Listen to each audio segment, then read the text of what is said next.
Hi, your financial North Star. All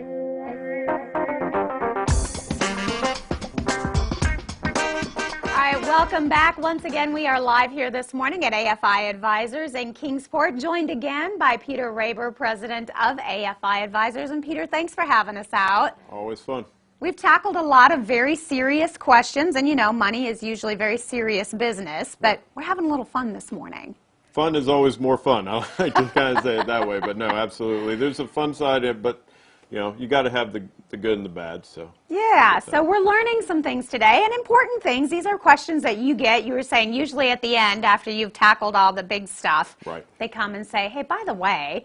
And so one of the things we want to talk about, I love this question. It says, since our U.S. government prints all of our money, why don't they just print enough to get us out of the national debt?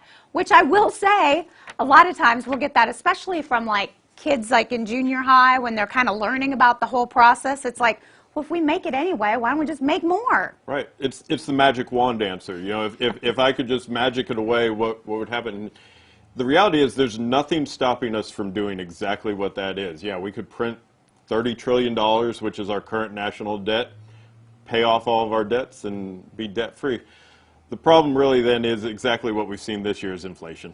So if you put that much money into the economy, we've seen what happened last year and this year where we put about $5 trillion excess dollars in, and we're seeing all these prices go up. So take that times 6, and you can imagine what you'd be paying for, you know, gas at the pump, and you know, iPads would be back to being $2,000 and things like that. So all the prices would come up, and that's the short answer of it is just inflation would be tremendously high, but we could wipe it all out with a magic wand. Just do like rub the lamp, get the genie to come out, and we go with it. Print some more money.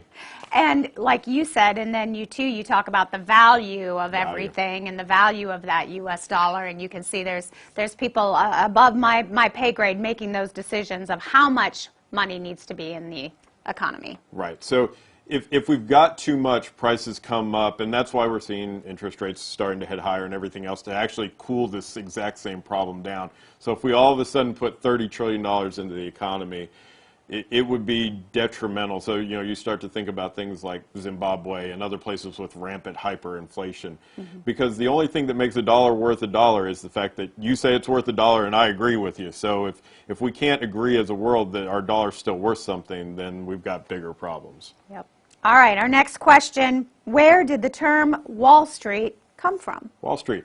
So if we go back into colonial times, the Dutch had New Amsterdam. And New Amsterdam is where New York sits right now. And to keep the British and Native Americans from having a land invasion, there was a physical wall that now is basically where Wall Street is. So the name stuck around. Eventually the British took over that area by a sea attack anyway.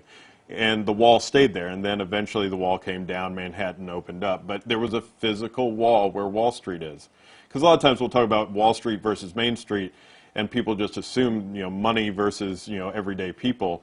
But there was a physical wall there at one point, so that's why we call it Wall Street. Physical wall. All right, and I'm so excited for our last question, because how many times do you need a little money, you say, hey, can I borrow a buck?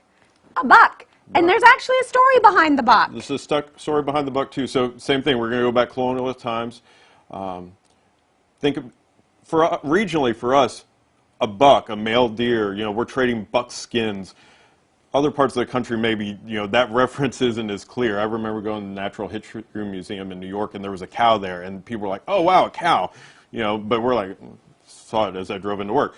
So, but a buck, it comes from buck skin trading, and the earliest references are back in, I think it's 1748 or so. Conrad Wiseman, a Dutch journalist, talked about a wagon train that had lost 500 bucks worth of supplies. And it was the equivalent of like, well, if I had had 500 buckskins, that would have been it. So it goes back to buckskin trading, and it's one of those things, once it gets into the language, it just sticks. So a buck is a buck. And you know, that was a question that my son had asked me before too, and shout out to him, he turned 13 this weekend, so we've got a teenager, but learning the value of a buck, he's like, what's a buck? You know, it's an animal, it's not money, you know, that type thing.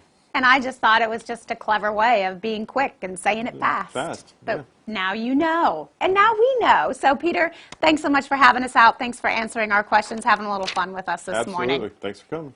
Hey, if you would like more information, you can always check out their website, afiadvisors.com.